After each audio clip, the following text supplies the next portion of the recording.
sai peka kapsani boya Sari roko palke pileka kotoma kaham Hayung genang gisip sai peka kaksang ni boya Sari roko palke pileka kotoma kaham Ini tong tok shalo jumbo joto palo Ini tong tok salo jumbo joto palo Subrai jisu no kabai lam sona Subrai jisu no kabai lam sona Hayung genang gisip sai peka kapsang ni boya Sari roko palke pileka kotoma kaham Ini tong tok shalo jumbo joto palo Ini tong tok shalo jumbo joto palo Subrai jisu no kabai lam sona Subrai jisu no kabai lam sona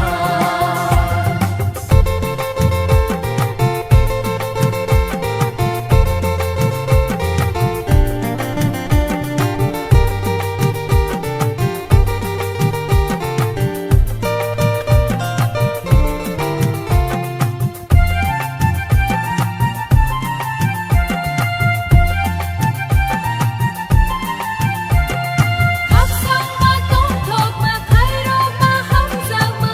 Disuli tu mu wei phai ka Bial bai po zani chung la ka gui mang ka Mung sawana na kerai ka Kaksang ma kong thok ma khai rok ma ham jak ma Disule tu bu wi phai ka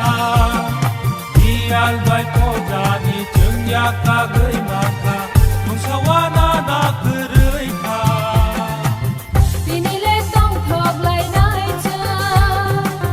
Jisu a chai ma sa lo cha Cha bơi mơ xa lại nai chưa Disu no lam so lại nai chưa Hayung genang gisip sai peka kaksang ni boya Swari roko palke pileka kotoma kaham Ayong genang gesip sai peka kapsang ni boya Sari roko palke pileka kotoma kaham Ini tong tok shalo jumbo joto palo Ini tong tok shalo jumbo joto palo Subrai jisu no kabai lam sona Subrai jisu no kabai lam sona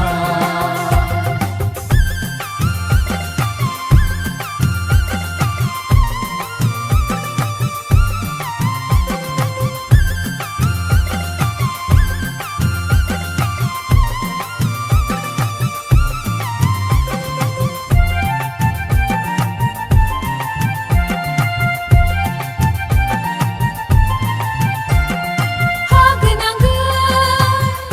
Bini pohon jeng saka jeng leka ruwa Jisu no ya segai bangka Hagenang Bini pohon jeng saka jeng leka ruwa Jisu no ya sagai maka O bini ham sama Bacun no horu praika O bini ham sama Bacun no horu praika Hayong genang gesip sai peka kapsang ni boya Sari roko palke pileka kotoma kaham Hayong genang gesip sai peka kapsang ni boya Sari roko palke pileka